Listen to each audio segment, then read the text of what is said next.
जय हिंद मेरे साथियों। आज का टॉपिक बहुत इंपॉर्टेंट टॉपिक है क्योंकि बोर्ड के एग्जाम को ध्यान में रखकर जो भी क्वेश्चन हमारा होगा वो सभी बोर्ड मॉडल क्वेश्चन होगा। हमारा क्वेश्चन एक प्रश्नावली वाइज नहीं होगा। हम आपको पहले भी वीडियो में बताए हुए हैं कि जो भी क्वेश्चन बनाएंगे एक बोर्ड मॉडल क्वेश्चन बनाएंगे।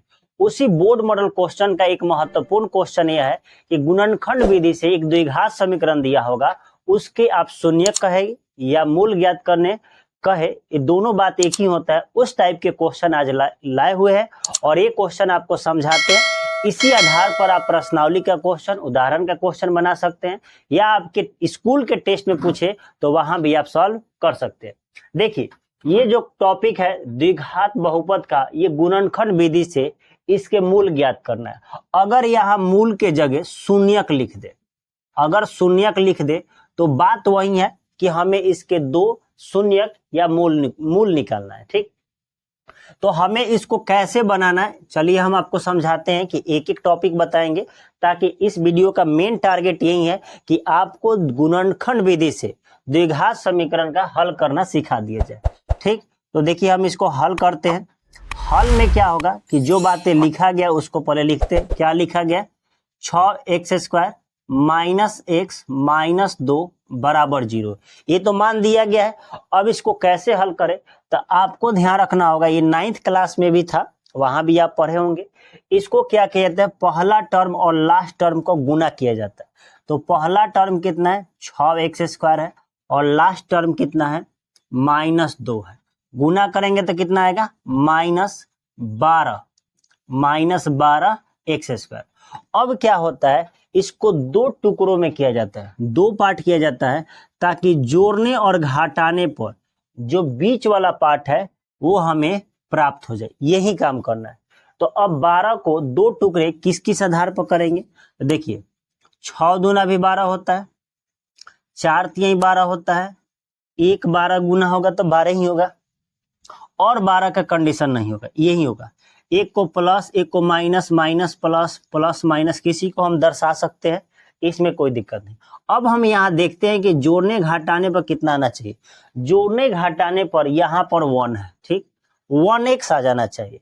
अब देखिए, 6 और 2 को अगर सिंपल पहले जोड़ते हैं तो 6 2 कितना आएगा? 8 आएगा, जो लागू नहीं करेगा। एक बार घटा कर देखते हैं तो 6 में 2 घटाएंगे तो कितना आएगा? 4 आएगा, ये लागू नहीं करा।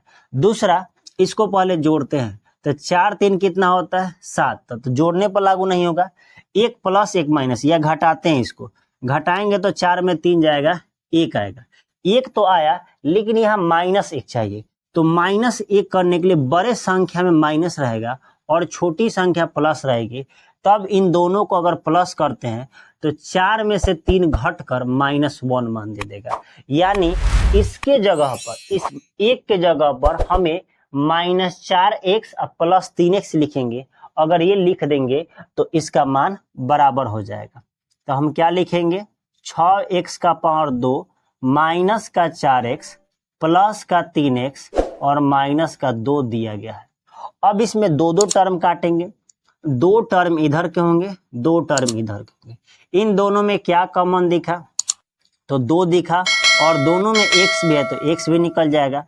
तो 2 तिहाई कितना होता है? 6, और 2 को 1 से 1 निकल गया तो x बचेगा। माइनस है तो माइनस होगा, इसमें से 2 निकल गया है तो 2 बचेगा, x निकल चुका है तो केवल 2 बचेगा। इन दोनों में जब दो संख्याओं में कुछ भी कॉमन नहीं होता है तो एक जरूर कॉमन होता है। देखिए, यहाँ पर एक जरूर कॉमन होगा, तो यहाँ पर सेम बचेगा 3x माइनस 2। अब ध्यान से देखिए कि हमारे पास यहाँ पर 4 टर्म थे, अब कितने टर्म हो गए? 2। एक यहाँ तक आ गया और एक यहाँ तक हो गया।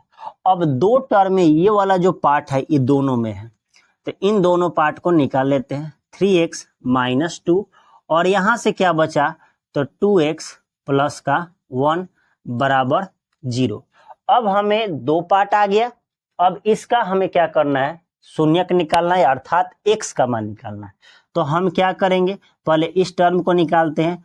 तो 3x माइनस 2, अब ये गुना में है तो किस में जाएगा? भाग में जाएगा, तो 2x प्लस 1।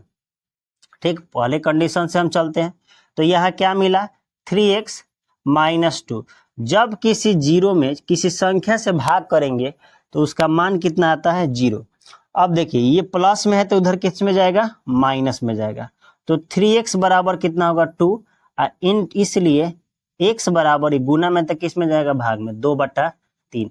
एक तो मान आ गया। और द्विघात समीकरण में ऑब्जेक्टिव याद रखिएगा, जब घात 2 हो तो शून्यक 2 आते हैं, जब घात 3 हो तो शून्यक 3 आते हैं। अब इससे मान निकालते हैं, सेम मान ऐसे ही आएगा। यहाँ मान निकालेंगे 2x + 1 = 0 गुना में तो किस में चला जाएगा, भाग में जाएगा, 3x - 2। यहाँ भी सेम बात है कि 0 से किसी संख्या में से भाग करेंगे 0 में तो मान क्या आएगा, 0 ही आएगा। 2x + 1 = 0। 2x बराबर प्लस है तो किस में चला जाएगा, माइनस में चला जाएगा, -1, इसलिए x बराबर होगा -1/2। एक मान यहाँ आया, एक मान यहाँ आया, अतः हम कह सकते हैं, अतः मूल बराबर, मूल यानी शून्यक बराबर क्या आया, यहाँ से 2/3 आया, 2/3, और कमा यहाँ आया -1/2। ये थे अभाज्य गुणनखंड विधि से द्विघात समीकरण का हल ज्ञात करना। ये हर साल क्वेश्चन पूछा गया, विगत आप क्वेश्चन बैंक में भी देख सकते हैं, इस टाइप के क्वेश्चन पूछे जाते हैं। तो यहाँ से आपको यही सीखना है कि आपको ये कंसेप्ट जरूर सीख लेना है। ये सभी आपको समझ में आया होगा। फिर नेक्स्ट वीडियो में आपको नेक्स्ट क्वेश्चन लाएंगे, तब तक के लिए जय हिंद।